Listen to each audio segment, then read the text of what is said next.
Today's podcast is brought to you by Audible. Get a free audiobook download and 30-day free trial at audibletrial.com/spookshow. Then go over to morbidlybeautiful.com as we are now part of the Morbidly Beautiful Podcasting Network.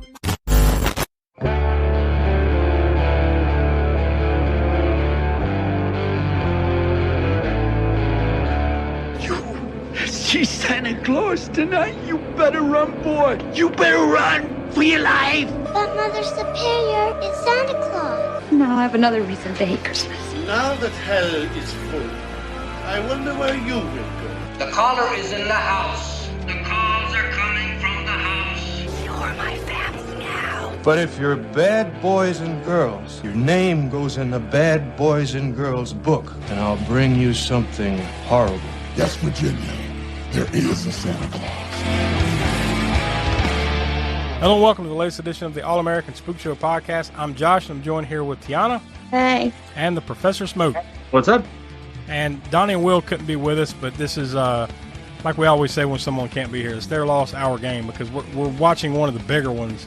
Honestly, this probably is one of the bigger Christmas horrors that we could watch. I mean, there's plenty of other bigger ones that are considered your more traditional horror, right, for sure, that we haven't watched.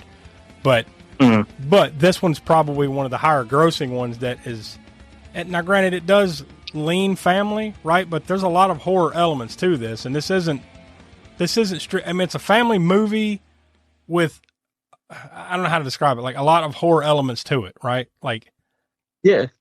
It's like that era really, right? The 80s, early 80s to, well, a good portion of the 80s where the family movies were a bit more, not edgier is not the word, but I mean, I guess they appealed to the adults more maybe as well, and teenagers at least, right? Yeah. I mean, they were probably, when was the PG-13 rating? Well, it was not long after this. Yeah, and wasn't this, remember we did that ratings episode, was this one of the movies, I believe, that was suspect for like, okay, we need to have a PG-13 I think essentially, I think we talked about it in that episode, like you said, I think it was essentially between this and Temple of Doom. Yeah, that Steven Spielberg was like, all right, MPAA, if you don't like this, how about we have a PG-13 where, we can kind of warn people that like it's still family friendly, but there is some edge to it, like you said. So yeah, PG-13 was born. So it wasn't long after this. This was one of the culprits. Yep. And what are we talking about? We're talking about Gremlins from 1984. So I know we're all itching to get into this one. It's a big one. So we need to get some other stuff out of the way first before we dive in. Of course, we always want to remind you to go check out aaspookshow.com. We like to call that the center of the Spook Show universe. From there, you can find all of our past podcast archives. You can also find our YouTube channel from there. And you can also find that by just going to YouTube and searching All American Spook Show. You should see the channel.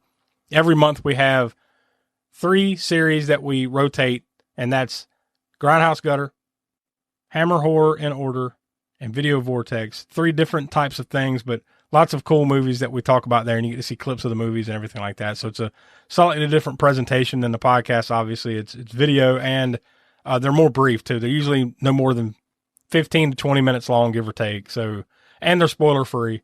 So if you want to hear us talk about those, that's always a good time over on our YouTube channel. We also want to encourage you to become a patron of the Spook Show. We're going to patreon.com/spookshow. Every month you get exclusive content for being a patron, and we're kind of shuffling the deck chairs, so to speak, over there right now. And this month we're going to have the debut of a series that I am working on, that I'm sure you guys will eventually take part in one way or the other. And I'm calling that the Psychotronic Project. I'm just going through the Psychotronic encyclopedia of video and film and kind of picking a movie at random and talking about it. And that'll be something that you can only check out over on patreon.com/aaspookshow. And like I said, a bunch of other stuff that you can find, including our TeePublic merch and all that stuff over on aaspookshow.com. So without any further build-up, we'll go and toss to the trailer for Gremlins from 1984. Billy Pelser has a nice home. Billy, is that you? Yeah, Mom, it's me. A nice job. A nice girl. If you're not doing anything this Thursday night, maybe you'd like to go out on a date with me? I'd love to. And loving parents who are about to give him... You're going to like this. No, don't shake it. We're going to have to open it now. It won't wait till Christmas. The most unusual gift he ever got. What is it? It's your new pet. Come on, Barney, be a good dog. My dad gave it to me. But there are a few things to keep in mind. If you expose it to the light, you may hurt it. If you get it wet, it will multiply. All that from water? They got wet? Yeah, plain water. And most important, no matter how much they beg, never, never let them eat after midnight. Because when they do, they change. Rafe. They become clever, mischievous, What's going on here? and dangerous. Gremlins, huh? Little monsters. Right. Hundreds of them. Well, I don't know, maybe thousands. They've been here too. Billy, what are these things? Where do they come from? Look, I know it sounds crazy, I know. But in a few hours, you're gonna have a major disaster on your hands.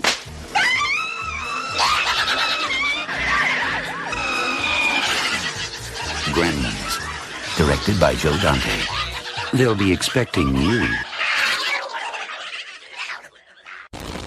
All right, there you go. That's the trailer for that. So I'm going to assume that we've all seen this movie 1,000 times. So there's really there's really no need to get too deep into that. But Smoke, do you remember one of the first times that you may have seen this? Did you go see this in the theater back in the day, or was it later on, or what?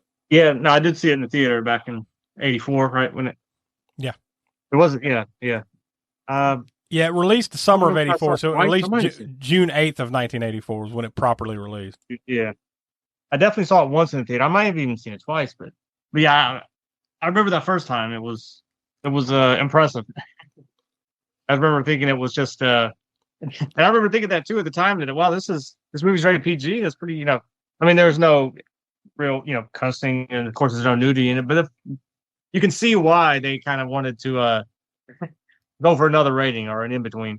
Yeah, and I think if it wasn't for Spielberg's name being attached to this and the other movie we were talking about, Indiana Jones and the Temple of Doom, if it had just maybe let's just say Joe Dante did the Indiana Jones movies, right, and did this one, and Spielberg wasn't even attached to it, I don't think it would have passed muster, for a. I mean, there's a little bit of a leeway there when you have the pull of somebody like Steven Spielberg that submitted to MBA that was some might say like a double standard, right? That was going around. A lot of people were talking about that, especially horror movies that were getting cracked down on at the time more so. So Martin Scorsese, right, could get away with maybe more violence in some of his movies than your typical slasher movie could. There was more probably gore in a trying to think of what Scorsese's maybe movie would have been, whatever he had come out in say 1989, 88 or whatever.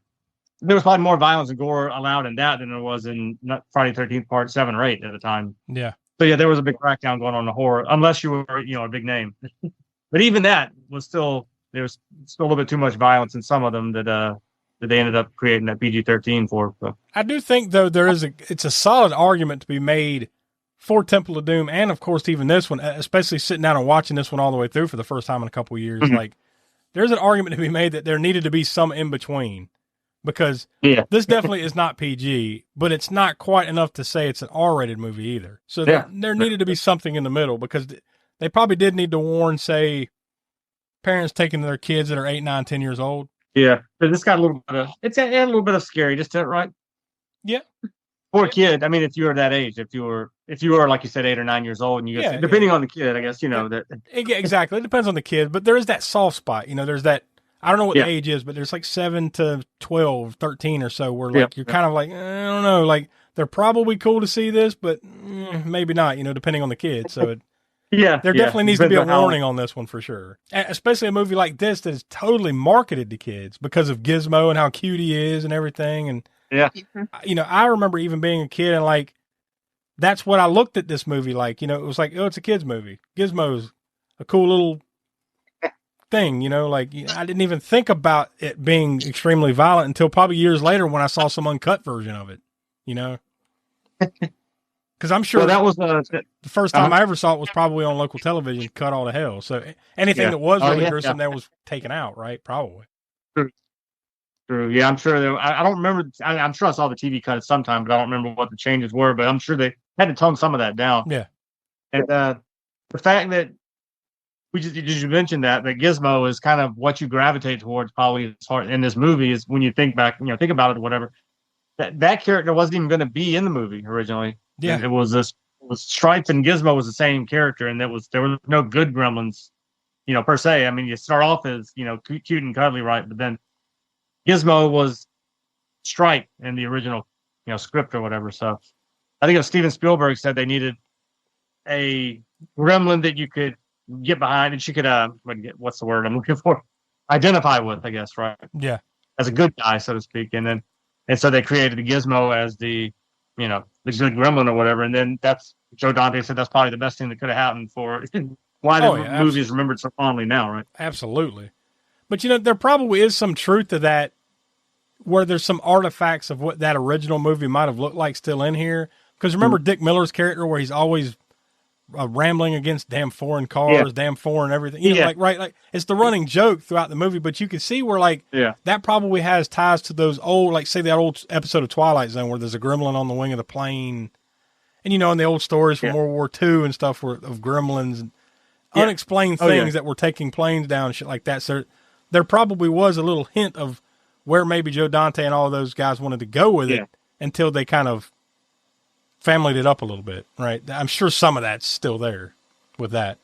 And I remember seeing these, and I mean they would have been reruns, Looney Tunes from like the 40s and 50s, I guess, originally. But seeing them as a kid, you remember the episode? There were some episodes, World War II related episodes of Gremlins, I believe, in those Looney Tunes cartoons. Yeah. And so I think they realized that too when they were growing up. They saw those, so they probably tied all that into it as well. That Gremlin folklore.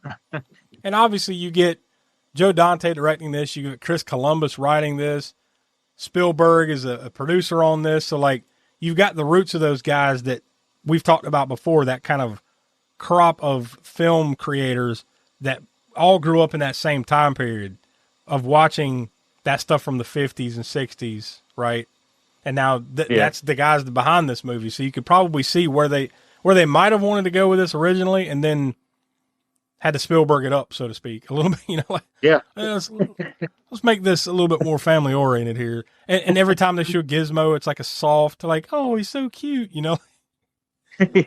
Yeah. It's so kind of like the E.T. thing. Remember, E.T. was originally supposed to be a horror movie. Yeah. And then they decided to go the more family oriented route and make E.T. like a good alien or whatever. And then I would love to see that E.T. horror movie just to, but of course, the changes he made to it, I'm sure made it for the better, made it more have it more longevity, right? Yeah. I totally agree with that aspect of it too. I'd like to see, say, a harder edge version of Gremlins or E.T. or something, but they made the right choice. Yeah. These movies are still timeless, still great, and they made a ton more money off of it, let's be honest, than they would have, if they'd have went another way with it. True, I think it still would have, I think, say a full-fledged horror version of Gremlins still would have done pretty well, and maybe guys like us probably would have really liked it. But it would not have had the mass appeal and the staying power that it has had over the last 40 years had it not been for the way they, the finished product that we got here, right? Yeah. And those movies, you remember those movies for that nostalgia for those films. All of us here love horror, and then even the hard horror, Yeah. And we have that nostalgia for those, for that Texas Chainsaw Massacre, this, that, and the other thing, right? But also you need that other end. I love that these movies were going on in the 80s where, like we talked about, where you had a little bit harder edge. They were still in the horror category, but they were for family as well. I mean, we've done Monster Squad before. And that kind of falls in that category as well, where it's like you watch it now and it's funny because of just the way times change, right? And things happen. The dialogue in there and all the things, the incidents that happen, like when Dracula picks up the little girl and he calls her a bitch, right? Give me the amulet, you all these bitch. little things like, damn, they sure see how like doing that today in these, in kids oriented horror or otherwise, right? So, I think that is one thing that's definitely missing. Not to ramble on about that, but that is kind of one thing that's missing. If you think about it, they don't make a lot of movies like that anymore. And if there are movies that come out that are similar to that, they're not really catered toward the younger crowd. They're catered more toward our age bracket. It's an 80s. Yeah. It's an 80s retro throwback type of thing now. Like the Goosebumps movie, right? The new Goosebumps, one that came out, but how many years back? The difference was back then, these movies were marketed for us for kids, you know, now they wouldn't make a movie like this and market it to kids. They just wouldn't do it. Yeah. They wouldn't sell toys and, you know, maybe some of it, you know, to some degree they would, but I just don't think it would be presented like it was in 1984 in 2024. True. Yeah. It would be more, that's probably have more of a horror edge and be marketed more towards adults. Yeah. And I think it's probably that nostalgia thing is because now they're creating those things for us. Yeah. Well, even though they're kind mass of market because we grew up with them. So yeah. Yeah. We're still in that age bracket where we are the mass market, right? We're the ones that consume all this retro 80s and 90s bullshit, you know, that they Yeah. Because I think it's kind of the reminds us of better times. Put in. Oh, go ahead. Sorry. I said it's just because it reminds us of better times when we were kids and everything was innocent and blah, blah, blah, right? So they're just, now that's the shit that they just keep regurgitating and throwing at us. Yeah. Yeah. And even more so now than it was in, say, the past or whatever. Like the same kind of stuff they would maybe put in these movies in the 80s that kind of drew our parents into, or that they thought maybe would have that appeal, like Back to the Future, because they're going back to the 50s, right? Yeah. So for me, you know, my parents' generation.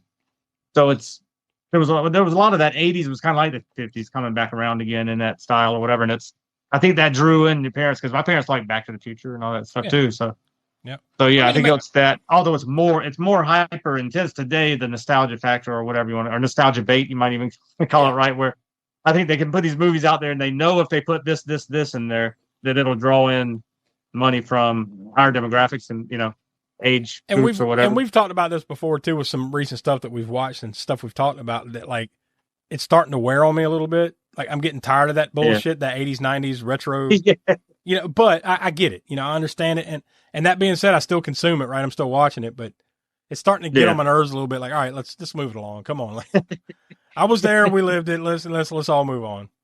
Not everything has to be an 80s replay, you know. You ain't bringing Blockbuster back, and even if you do, it ain't the same, right? Everything's different now. But we're all suckers. You just still watch all the movies from the 80s. Yeah, or how about track down movies I haven't seen back then and stuff. So. Yeah, and when I can actually get my, you know, at least my older, you know, my son, he's 13 years old. If I can get him to sit down and watch this, like I got him to sit down and watch Gremlins with me uninterrupted, he really loved it. Yeah. The problem with kids now is you can't get them out of their phones long enough to sit down and just sit here and watch this fucking thing. You know, just pay attention. You'll love it. Trust me. It's funny. I not to.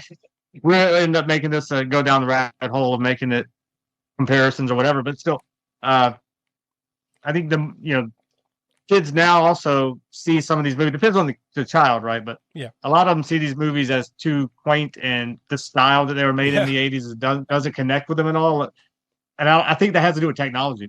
I think it's really a technology thing. Like, because whenever I was, you know, younger, I still liked the movies our parents would watch, or like movies of the 50s. I didn't have an issue with the movie being in black and white or a movie being silent. I didn't, you know, that was fine with all that as far as the, you know, and it's a lot older technology and everything, but maybe that's just coming from always, you know, being a fan of movies or whatever. But yeah. I feel a little bit different. I just think that, you know, with technology moves so fast now that this stuff looks super outdated to some kids. Not all kids are going to think that way. Some are going to enjoy it from the timepiece that it is from that period or whatever, but others won't watch something because it's this or that, or it has older effects or the acting, the camera styles, just the look of something being from that time period doesn't connect with them or whatever. Well, look, I can't completely shit on them. I mean, look, if we had the same crap that they have now when we were the same age, we'd be the same way. You know, like if we had phones and advanced computer systems and all this crap that makes everything shiny and cool,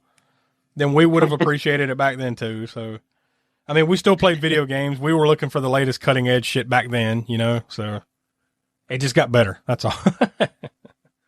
Well, yeah, it wasn't enough, I guess, to draw. Like, you know, I play Atari, you know, I play it for like an hour maybe and get bored with it because it's not, you know, and then go outside. Now I'm going to go outside.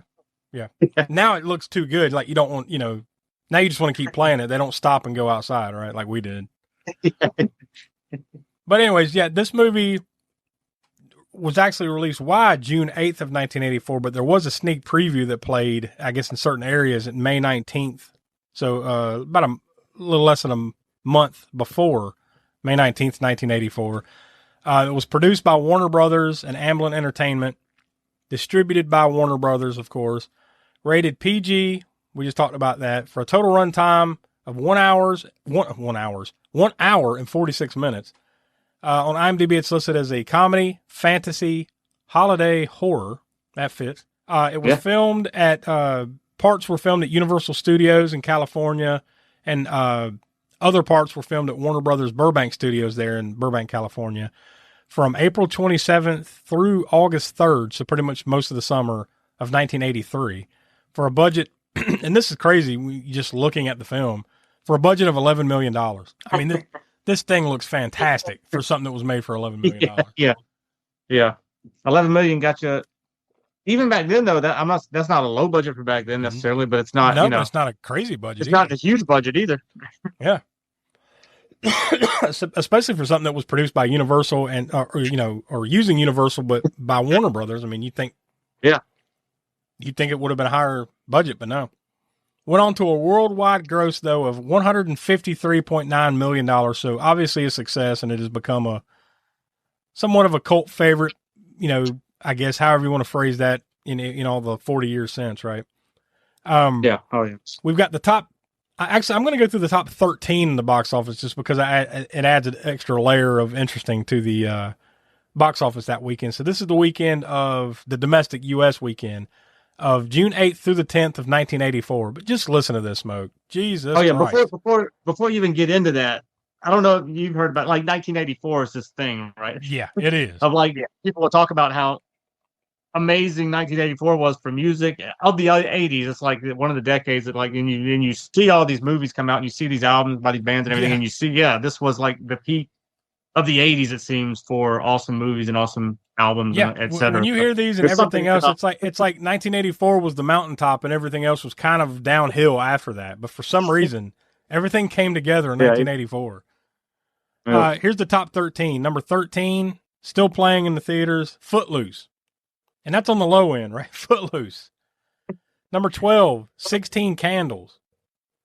This is just the beginning of the summer season, too, right? This is like kids are just now getting out of school, June 8th of 1984. Number 11, Once Upon a Time in America. Another classic. Nice. Number 10, now we're in the top 10. Police Academy is still playing. The first Police Academy movie. Number 9, Streets of Fire. Number 8, this is a canon flick. Breakin' was still raking it in. And I was there watching it in the theater. There you go. Number 7, Romancing the Stone. Well, Michael Douglas and Danny DeVito, right? Classic. Yeah. Number 6, another classic, The Natural. It's one of the best, if not the best, arguably baseball movie ever made, The Natural. Number 5, in its first week, in its debut week, this is the only one on here that I hadn't really heard much about. I don't believe I've ever seen. Is Beat Street. It was number 5. Oh yeah, that's just like I didn't really realize that was out the same time Breakin' was. Yeah, Breakin' at this point, Breakin' had been out for 6 weeks, and then Beat Street came out this weekend. I know that's one of those things, and more than likely, I don't know the full story of this. We'll get it whenever we do Break It on Cannon Fodder, maybe, but I would assume that Beach Street was probably a buzz about that, and then the Go-Go Boys heard about that buzz and like, hey, we need to get our own breakdancing movie, push out Breakin'. Breakin'. Well, it worked. I mean, up to that, it worked because up to that point, Breakin' had made $28.7 million on what I'm sure was a budget of less than $1 million, knowing canon, right? Anyways, number 4, Star Trek 3: The Search for Spock, which I think arguably one of the better Star Trek movies, right? It is fantastic. Number 3, we were just talking about this one in its third week, Indiana Jones and the Temple of Doom. This top 4 arguably, but this top 3 is just untouchable. Indiana Jones and the Temple of Doom. Number 2, in its opening weekend, Gremlins made $12.5 million. And also in its opening weekend, and this is one of those things I didn't realize they came out the exact same day. Number 1, Ghostbusters. Made $13.5 million. So they came out the exact same day, Ghostbusters and Gremlins. I had no idea. No, I didn't either. Well, just like you said, that's funny because Breakin' In, I mean, they didn't come out the same day, but Breakin' In, I didn't realize Breakin' In Beach Street was in the theater at the same time. But one released a little before the other one, I guess. But yeah, that's crazy. But and that's just that's just the tip of the iceberg for 84, right? That whole weekend right there. That's just one chunk, one little, snapshot. One chunk of an amazing year, Yeah, because some of those had already been out, like, the ones I just mentioned had already been out, like, 10 plus weeks. So, they're already coming on the downside at that point, and then there's still more to come the rest of that summer. That was the beginning of the summer season there in 1980. They hadn't even got the Ninja 3, the Domination yet. No. Yeah. Imagine that. Imagine what that raked up. And Missing, I'm pretty sure the first Missing in Action was 84 as well. Yeah. Oh, there's tons more. I mean, you could go on and on, but yeah, 84 was a hell of a year. But like we mentioned earlier, this movie was executive produced by Steven Spielberg, Frank Marshall, and Kathleen Kennedy, who like three heavy hitters of Hollywood for 50 years of Hollywood film, right? It was produced by Michael Fennell, who also produced or had worked. Oh yeah, I think he was the producer on Interspace and The Burbs. So you can see a little bit of that in this, right? Yeah. It was directed by Joe Dante, who we obviously remember from The Howling, right? The first Howling movie we talked about here on the Spook Show. But he also did Interspace, Piranha, many years before that.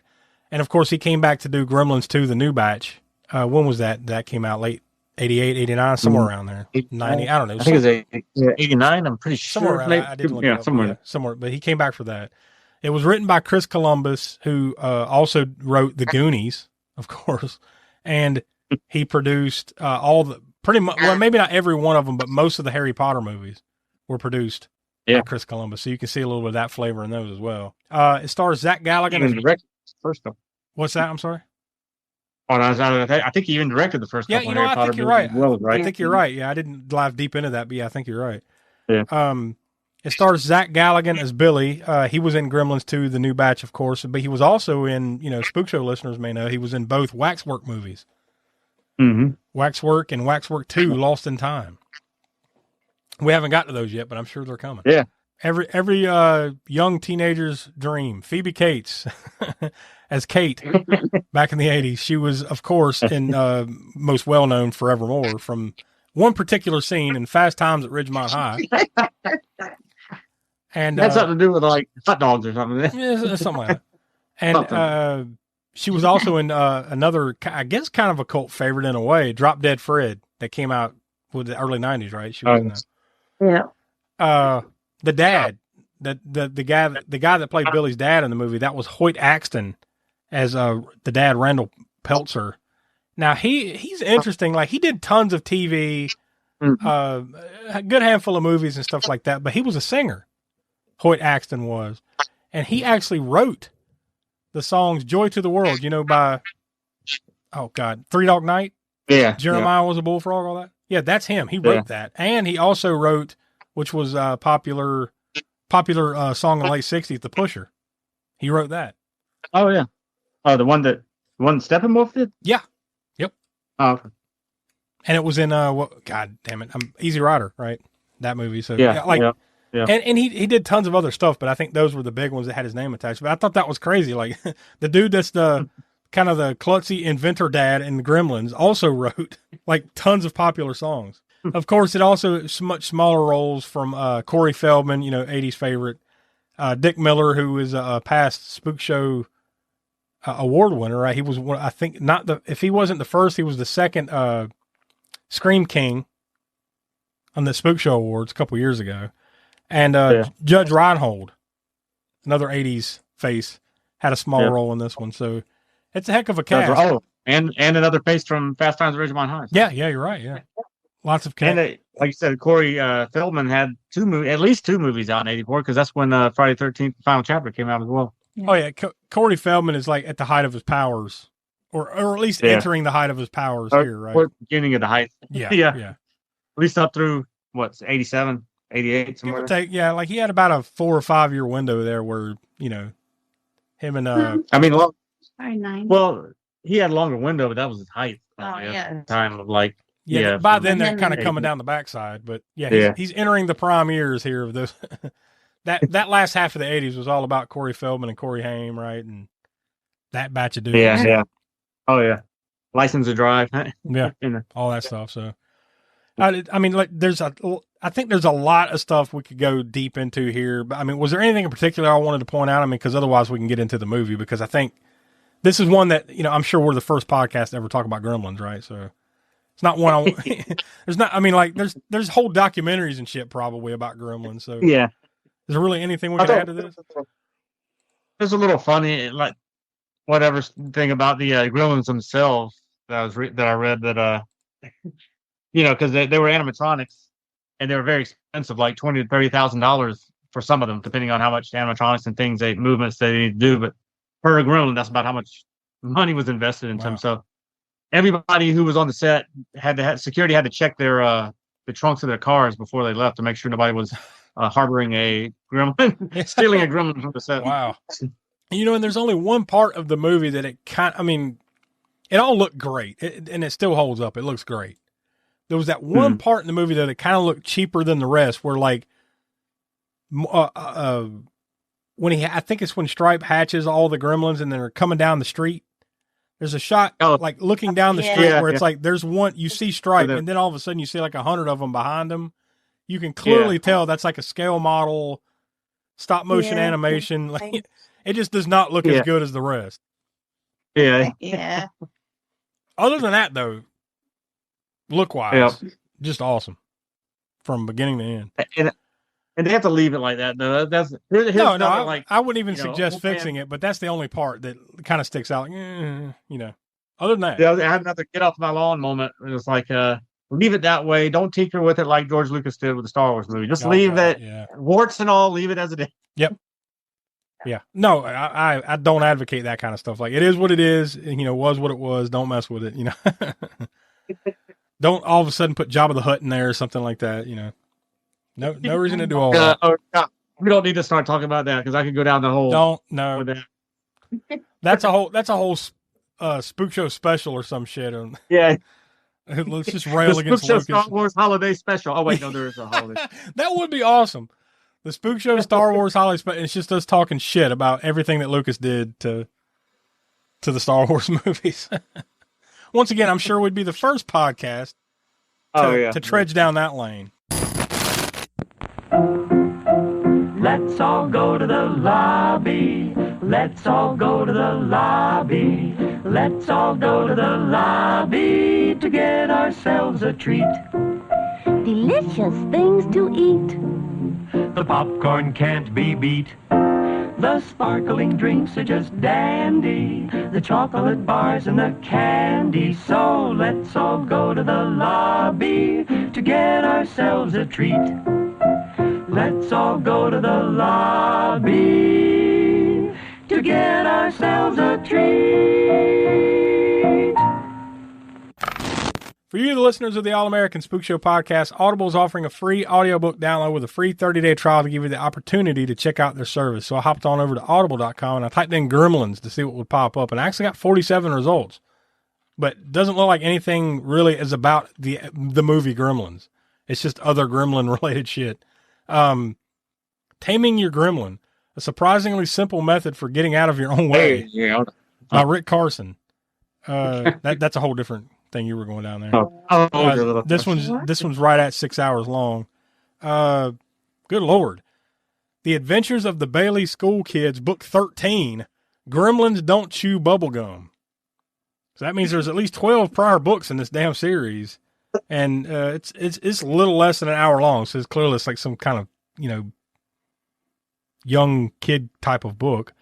Let's see what else we've got. Something interesting. Okay, we've got the Empowered series, Book 1, The Gremlin Prince by Heather Young Nichols. That one's 6.5 hours long, so I guess that's the beginning of a series.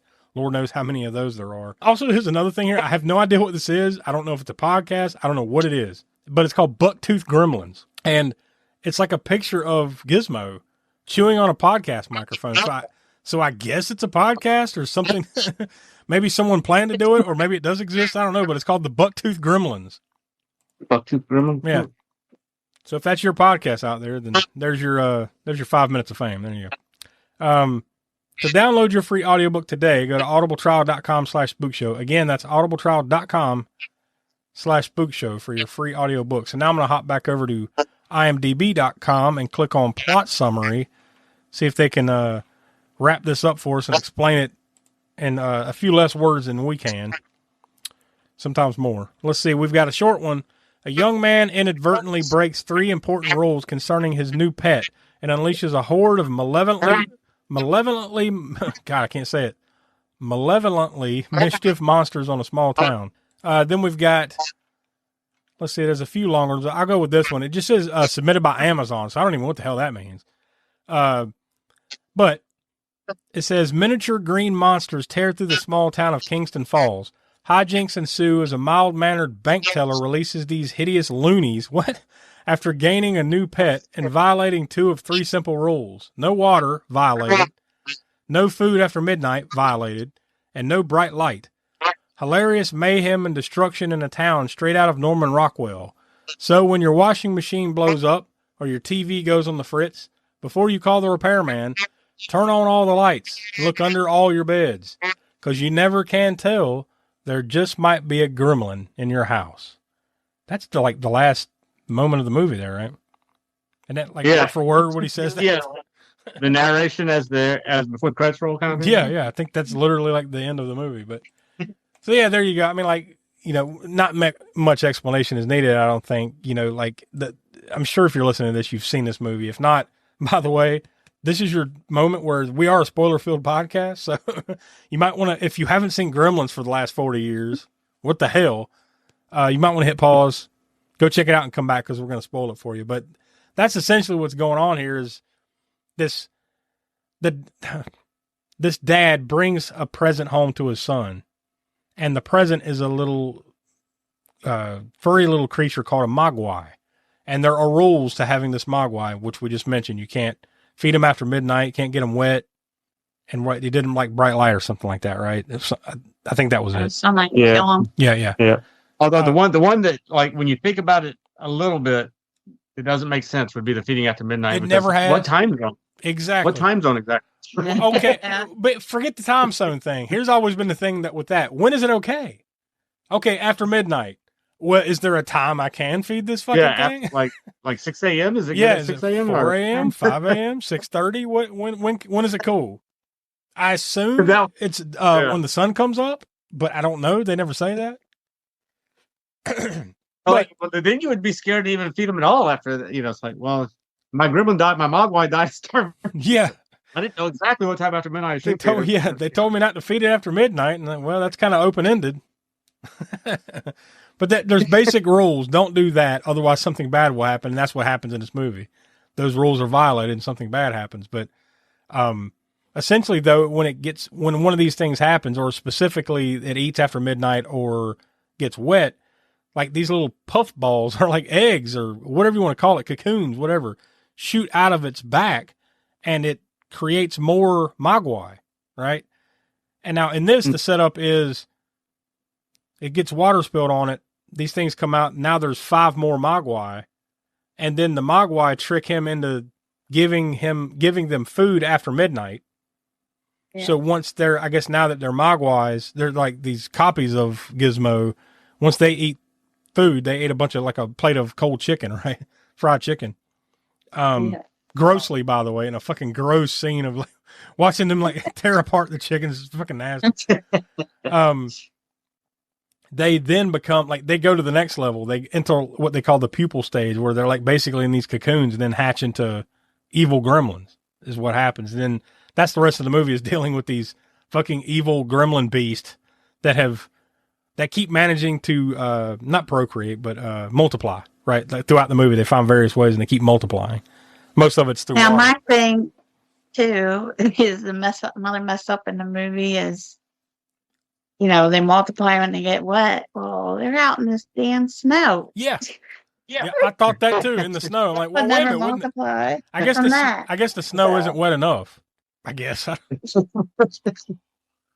There's little things like that too. Plus, too, I was paying attention a little bit more this time because, for the podcast and everything, when Stripe, which is the leader of the Gremlins, when he jumps into the pool, there is no cocoon stage or anything. It's just, I guess he just spits full grown gremlins out of his ass. Yeah, that's great. He just jumps in and you see him sink to the bottom, and then all of a sudden there's like 100 gremlins run out of the pool, or out of the building. Yeah.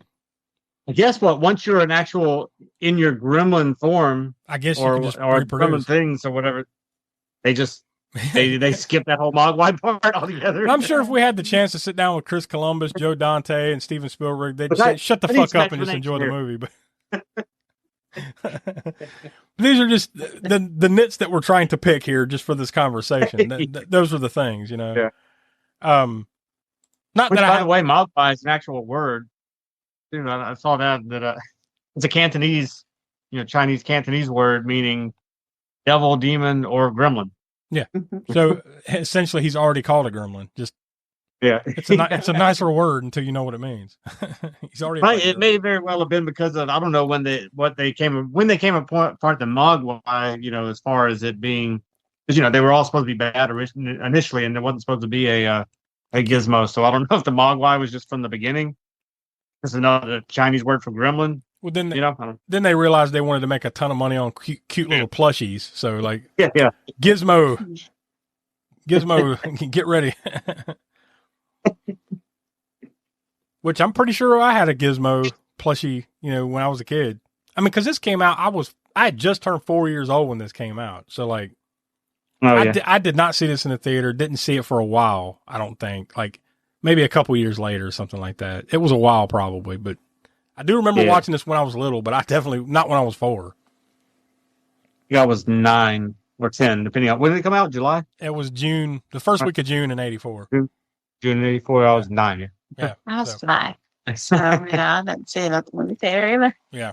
I also remember, I guess the same year, and I used to have all of them, but now I don't have. Now we came across this at a thrift store later on, at least one of them. But it was a hook and record set. You remember that? I don't know if you remember that, and I can't remember if it was one of the fast food places, McDonald's or Hardee's or somewhere. Maybe Burger King or something. But I know what you're talking about because I think I might still have that somewhere. Yeah, I still have. Yeah. I don't think I had any of my original ones, but we found one somewhere at a thrift store or something later on. But there was like 4 or 5. It's basically told the whole movie through the old book and record of the 45, like you would used to get. I mean, I guess they still did them in the 80s. I know for sure in the late 70s, like Black Hole, and I still have that, and Star Wars and Empire Strikes Back and whatnot. But yeah, like that book and record set, except it was like the whole movie told over the course of like 6 or 7 of these booklets or whatever. Yeah. And if I'm thinking it correctly, was it like those flimsy records? Not like a 45, but it was like those ones that was like basically on a piece of vinyl, like a sheet of paper that would. Yeah, I remember what you're talking about. Like you had to cut like it out square. All that stuff. Yeah, and it was square like a sheet, but the record was round in the middle, and you could play it still.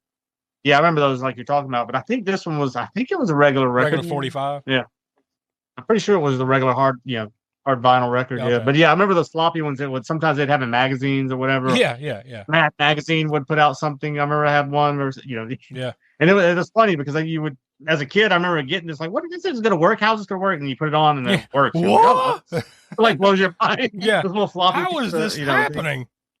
Yeah. But he buys the dad buys the Mogwai in Chinatown, right? He essentially buys it underneath the old man, the old grandfather, who doesn't want to sell it, but the kid's like, we need the money, so just meet me in the alley and we'll exchange it, right? So he buys them. I also think the setup is kind of weird that like he goes out of his way, the dad goes out of his way, I got to get this Christmas present for my kid, he would love this. But then you meet his kid, and his kid's like 25 years old or something. Like it's kind of weird. And they're right? working at the bank and still living at home. And I'm thinking like, oh, he's buying this. If you're just watching this blind and you haven't seen it 100 times like we have, you're like, oh, he's buying this gift for his nice like 8-year-old son or something. Then he takes it home and it's a 25-year-old man that works at the bank. Like, huh? who by the way also hangs out with little kids, Corey Feldman and shit. Kind of weird. Kind of weird. I love the straight up rip though of the Wicked Witch with Mrs. Deagle. Deagle, yeah. I mean, that's what it is too. It's like in your little dog too, Yeah. and everything. It's like just straight up Wizard of Oz, Wicked Witch rip, right? Yeah. Who wants to kill his dog? yeah, I mean, Because it's Snowman. Her snowman's all busted up. She goes all the way to the bank with the head. Well, how much is it? I'll gladly pay you for it. I don't want to pay it. I want to kill your dog. What the fuck, lady? God damn. Lots of good, like there's tons of good dark humor throughout this movie and stuff, but there's a lot of humor and levity in the movie too, like with her and the fact that the dad Peltzer, he makes these wacky inventions, and all of them are just terrible, just the worst invention. Yeah. The one that threw me off a little bit though was the orange juicer thing, because he puts like one orange in there and it spews out like an entire kitchen's worth of orange goo. Like, I mean, it would make a mess, but it's one fucking orange here. Like, what's going on here? The smokeless, the coffee sludge coffee maker. Yeah, like make a tar coffee. The smokeless ashtray that just smokes like everything's on fire. And what was that? The bathroom caddy thing that he's carrying around and it shoots toothpaste and bathroom buddy. It's like a big wood block too. Yeah, with all kinds, the bathroom buddy. Yeah, yeah. He's at that convention right at the beginning. Oh yeah, no, it's kind of toward the middle of the movie where he goes to that wacky inventors convention. Middle, yeah, that's right. Yeah, middle, yeah. Dude, did you notice some of the shit going on in the background of that? Like, I'm pretty sure it's the robot from Lost in Space, right? Yeah, yeah. Mm-hmm. And then, Lost in Space and Forbidden Planet. Yeah, the same. Robbie, the same thing, right? And and then also the time machine for like H.G. Wells' Time Machine is back there in the background. Yeah. I was like, holy shit. It's like, I never did. I thought I wanted to look that up to see if it was the actual like fucking film used time machine from that movie, because it looks exactly the same. Yeah. I'm sure it's just once again, it's this crew of guys, Spielberg and Dante and all that. Like, that's the shit they probably grew up watching. So they just wanted to put the nod to that in there. But I did notice that. And there was a couple other things going on back there, but that was pretty good. But like I said, they spill water on the Gremlins. They start multiplying and stuff, and then they grab a hold of the dog and string them up in the lights. I thought we were almost to the point where, we're going to have to put a Chucky on the list here. I was like, no, the dog's okay. I forgot. Maybe I missed it somewhere in there. The dog went with the dad. What happened there? I just completely missed it. I know. I didn't realize it until last time we were watching it. Wait a minute. The dog was in the car with the dad. He went with the dad on his road trip or whatever. Like, I guess that was the whole setup for the ending for, when the dog runs. Yeah. But I didn't recall that. Maybe it's one of those Mandela effect things where I thought the dog was there the whole time, but he wasn't. Yeah. He wasn't. He came in at the end. And how about there's some dark places, there's some dark humor, but there's that one scene where it's Phoebe Cates talking about her dad. Oh God! But you don't know whether to laugh at the story or like be horrified. Yeah, that's and you don't know which way it's being played as either. I mean, it's obviously she's distraught by it because of her dad, but it's just kind of funny,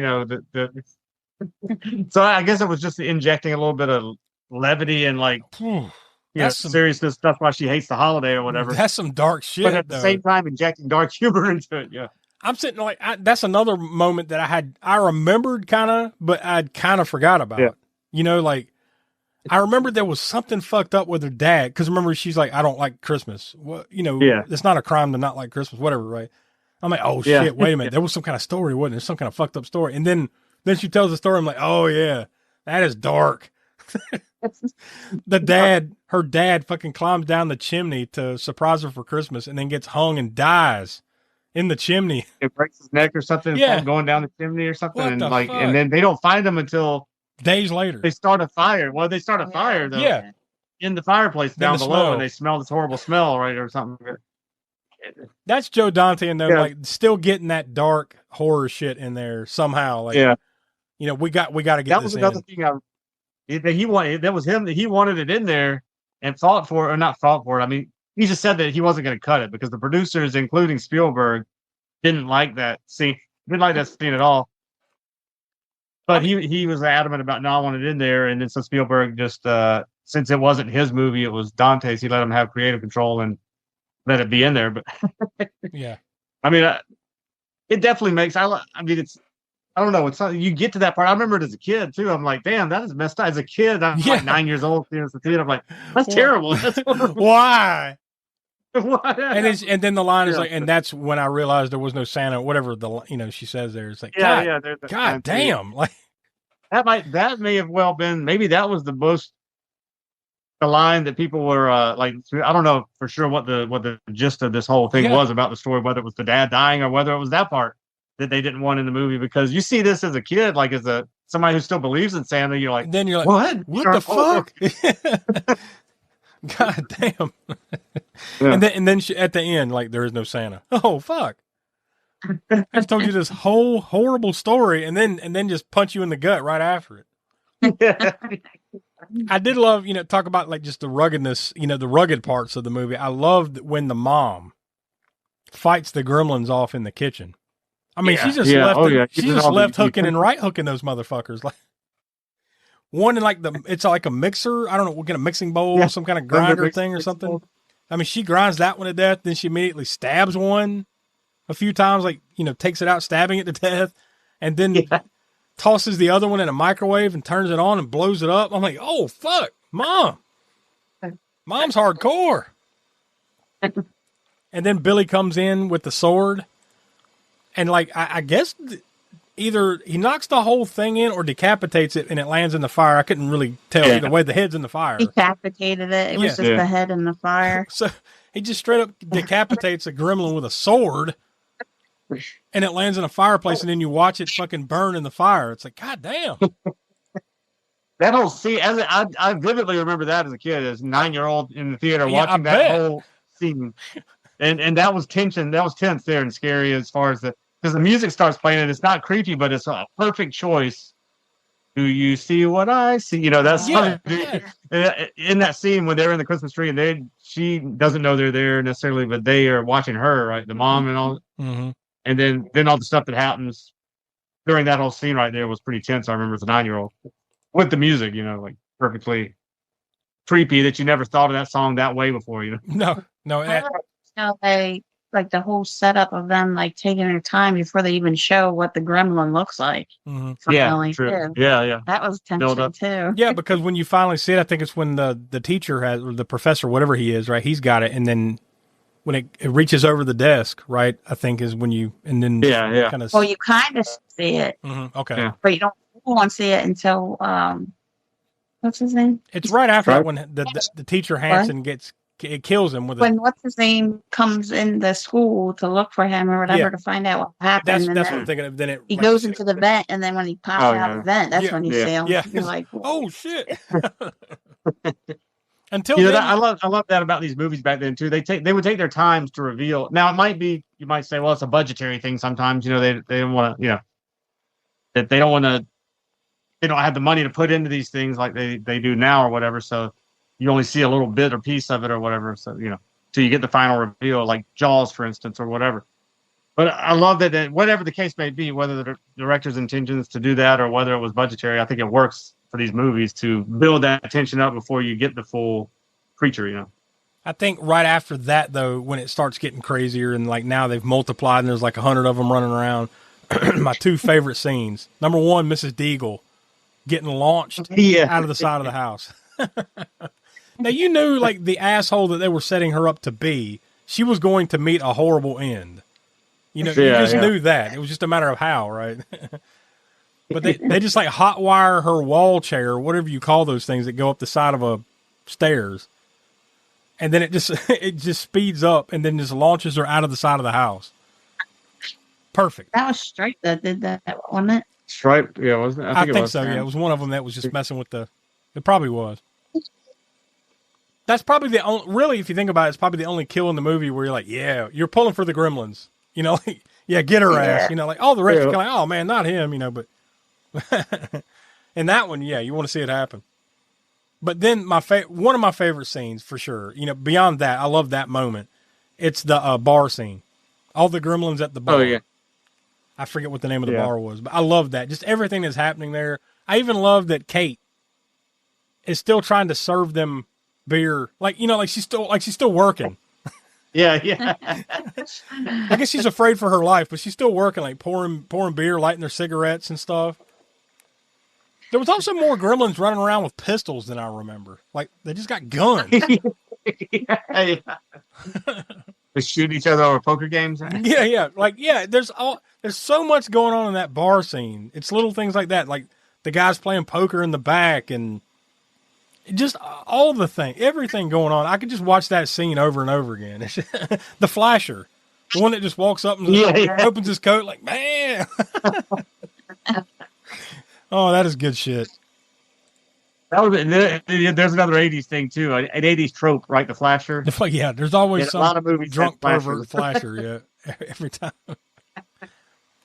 Another pretty good one too is like, you're kind of coming towards the end now is the theater scene, where now like literally all the Gremlins have now convened at the theater and they're watching Snow White and the Seven Dwarves.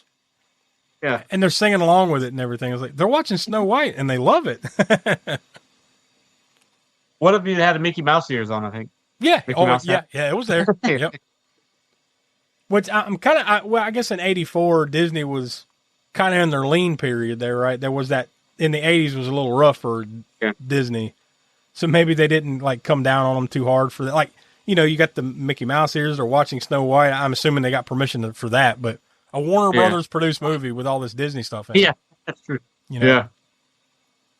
I guess which is weird. You would think that later on they wouldn't be doing that type of basically free advertising for Disney. No, they would not be letting them do that. I still love that whole scene though, but then like they pump the gas, like they break the gas open and then light it up and then blow up every single gremlin except Stripe. Stripe, it was across the street getting candy in the candy store, whatever the department store, wherever that was. And then that's the final showdown between all of them fighting Stripe, and then the dad shows up with the dog and everything. And Gizmo's riding in the Barbie car, the little Barbie remote controlled looking little car, right? And they managed to take Stripe out. But that's probably one of the more gory, nastier scenes too, when they take Stripe out and he falls in that fountain with the water, so he's trying to reproduce or whatever, but then they open up the window or something. And the light hits him and then it melts him. But it's like, it's a nasty like creature effect, right? Like it's it's pretty intense too. Yeah, and the noise that it's making, it sounds like a dying cat, like and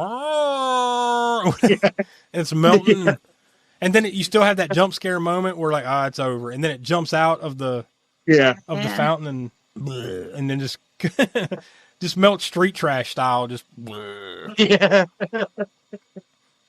I love how the dad shows up like right when he's melting and he's like, what the hell is that? Yeah, what the well, you can imagine you've been away and all of a sudden you walk into this like, what the fuck? The fuck is going on here?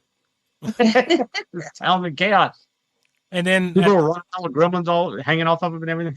And then how the bitter end of the movie is when the old Chinese grandfather shows back up and takes Gizmo back. He's like, you're not, maybe one day, but you're not ready for this, clearly. Look at what has just happened. And then the dad gets the smokeless ashtray. Yeah. Here, as a token of my appreciation, this piece of shit ashtray. So there you go. That's Gremlins. I mean, it's one of my favorites of the 80s. I mean, it's hard for me to even like think of the 80s. Forget horror, just any movie, really. Yeah. If I'm just thinking of like my top 10 movies of the 80s, Gremlins is probably on there. I don't know where, but it's on that list somewhere, right, for me. So Ghostbusters. Which we learned came out the exact same day as fucking So yeah, I mean, I'll get the rating started. I mean, because I can't gush any more about it. I'm going to say 5 stars. I mean, I love this fucking movie, and it ages well too. Like there might be certain aspects of it where like like we were talking about with that one little part, but it still looks great. It still holds up, the practical effects and everything. So great story. Yeah, 5 stars. So Tiana, what do you say? I love it. Loved it since I saw it, and I've seen it so many times. And my kids love it. Yeah. Oh, I can't even begin to tell you how many times I've seen this movie. Yeah. It's a good one. It's a good one to keep going back to, especially Christmas time. Yeah. Yep. Definitely a Christmas movie. Mm-hmm. So, I'll give it a 5 too. Smoke, what do you say? Yeah. you don't have to wait till Christmas to watch this movie. You can watch it anytime, but the Christmas atmosphere is thick. I mean, sometimes people don't think about that, I think. I mean, you don't hear this movie getting thrown out there all the time when people talk about just Christmas related movies in general, like Christmas Vacation, et cetera, whatever, or even horror movies, but it's a character in the movie. It's throughout the whole thing. It's set during Christmas time. It doesn't leave that time period at all. There's snow, there's lights everywhere, and the town it's perfect for this time of year. But again, you don't have to wait for Christmas. You can watch it anytime. Yeah. And it never gets old. Case in point, it fucking released in June. Right? Yeah. I mean, it can play at any time. Yep. Although you might have to argue that it might have made more money if it came out at Christmas time. You might have, yeah. I don't know what the story is on that. I don't know why it plays such a crucial, that it's set right there at Christmas time, but it came out in June. Is it just because of catching that thunder from, summer movies at the time and everything? Probably. Hoping for that summer blockbuster type thing, which it was. I'm sure. But yeah, I would think that it would have done well. These days, they probably would have waited till Christmas. But this would have been this probably would have been like a, say, pre-Thanksgiving release these days. Sometime in November, probably. Yeah, because that's something else we can go down another day. I mean, the summer blockbuster is not really a thing anymore, and I don't know exactly, especially since COVID, right? Yeah, it's changed a lot. I mean, yeah, you still have some stuff come out summertime, but I mean, it's not pushed like it was. Yeah, we're basically the biggest movies all came out between, say, Memorial Day and Labor Day. Now they've stretched it out, Yeah, it probably, like I said, we could go down the whole spotlight on different things versus streaming versus theatrical. I think streaming has a lot to do with that too, but not to go too far down that road. Get back to the ratings. I'm going to give it a 5 as well. I mean, it never gets old. You watch the thing over and over again. You watch it again next Christmas, or whatever time of the year, Yep. Oh, it's one of my family's. It's an annual pull. We watch this thing every year. I've watched it with the kids. It's right there for us. It's in the rotation with National Lampoon's Christmas Vacation. Yeah. Grinch, all the stuff that everybody watches. We watch it every year. So, and like you said, you could, but like you said, you could you could pull it out in fucking August and still enjoy it. Yeah. Yeah. Oh yeah. It's just that it's so, I mean, set in the wintertime and at Christmas and with snow on the ground and the lights and everything, it's just it's perfect. It has become a holiday movie tradition, even though you don't have to, but I only ever watch it at that time of year though. Yeah. Not out of, I agree. I think it's just kind of, for us, it kind of happens that way because we watch it at Christmas. So I'm not randomly going to pull it out in April and watch it because we just watched it like a few months ago. So, whatever. Yeah. And I know we'll probably watch it again, so. Donnie's not here with his connections from the crypt, but he did leave his rating for this movie, and he gives it, believe it or not, he didn't give it 5 stars. I'm kind of surprised by that, but he did give it 4.25 stars. So, I'm sure at some point he'll have some type of explanation for that, for not giving it 5, but I'm not going to argue. I mean, he still gave it high marks, right? So. And I know it's one of his favorites because he had said something about it being one of his favorites. So maybe he just didn't want to go all the way with it. But Tiana, we'll go ahead and toss to you first. Kill. Count.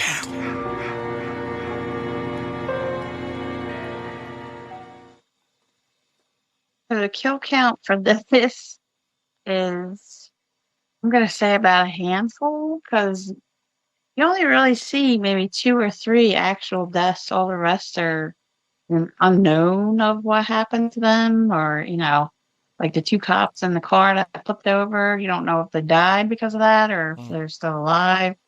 The guy that got stuck into the bank vault, you don't know what happened to him. Yeah. You don't know if he ever got found. He's still there. And what about Dick Miller and his wife? Like you would assume that they get plowed over by a fucking snowplow, but then you don't see it. Here comes part 2. There you go. So and there they are, and you're like, well. Yeah. So yeah, it is kind of a odd number on this one, but all right, that naturally leads us to let's talk about the kill reel. Highlight. Kill.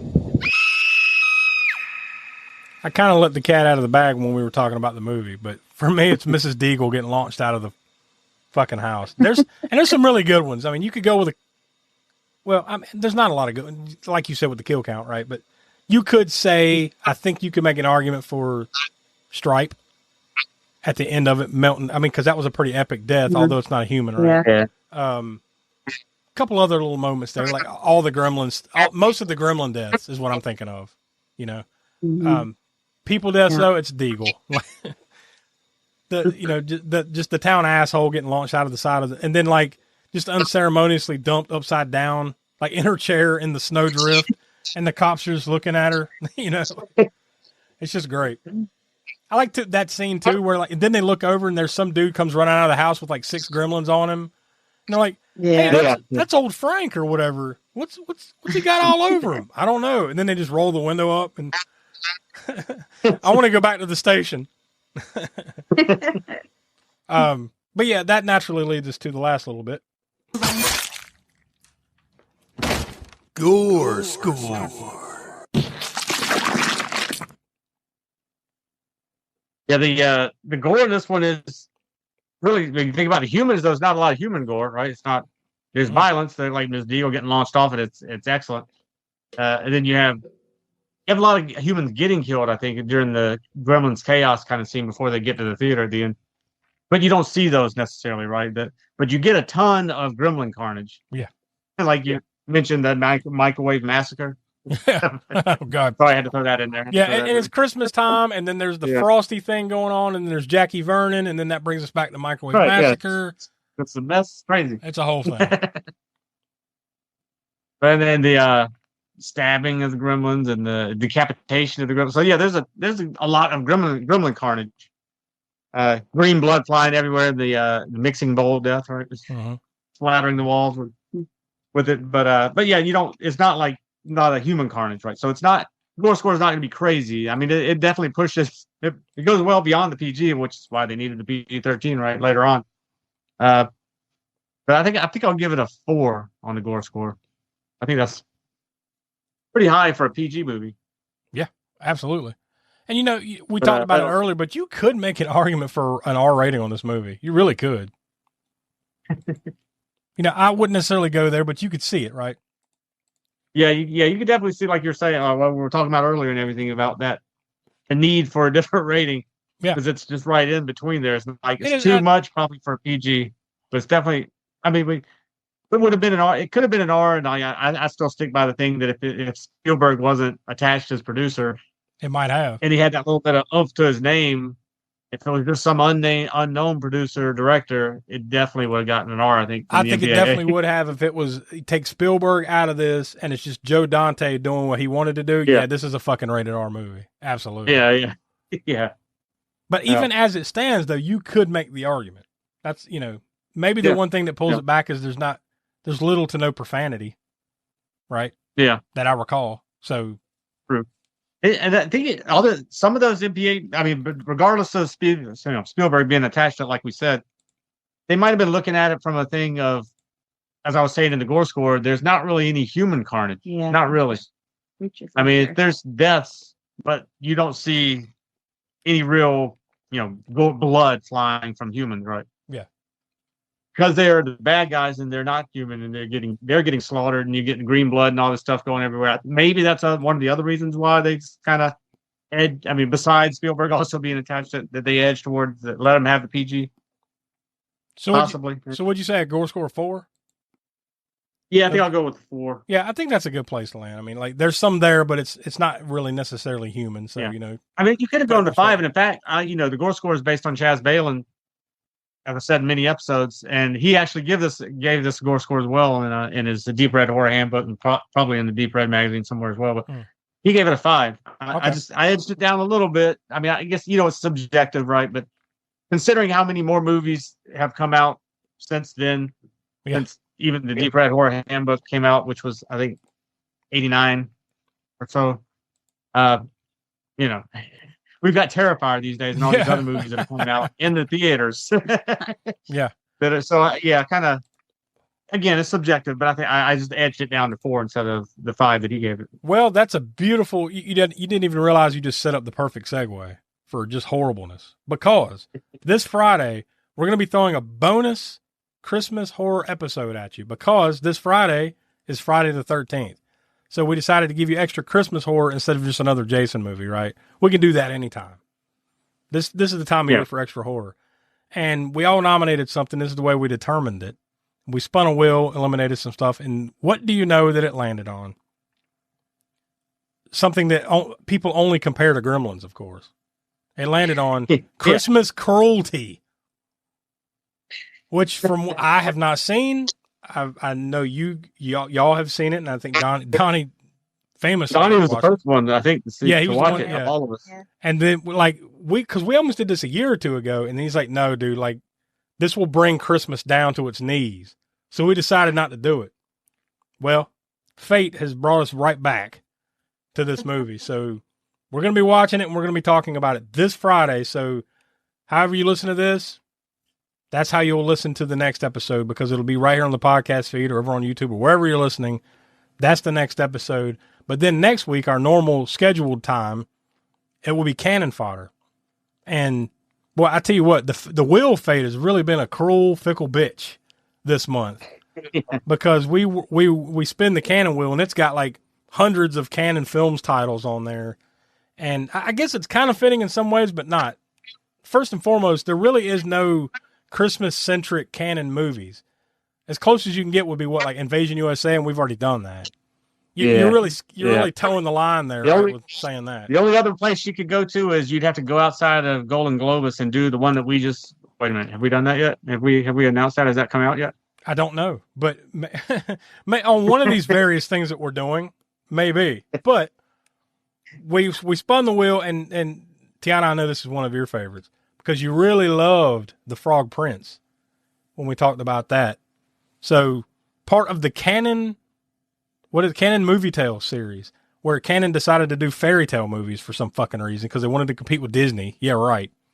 They made a bunch of fairy tale movies, and we already did The Frog Prince last year. Well, it spun, we landed on another one, The Emperor's New Clothes from 1987. So it's not a Christmas movie, but I guess it's, it is a family movie, so it kind of fits the season, right? I guess. Plus, I guess maybe we need a little bit of a palate cleanser after we talk about Christmas cruelty. So maybe that will help. I don't know. Or we just all need to seek therapy right now for what's about to happen over the next 2 weeks. So lots of other stuff coming up for the rest of the month. So for Will and Donnie, who couldn't join us, Tiana, the Professor Smoke, I'm Josh. We are the All-American Spook Show, and we'll talk to you this Friday right here on the feed or wherever you're listening for Christmas cruelty.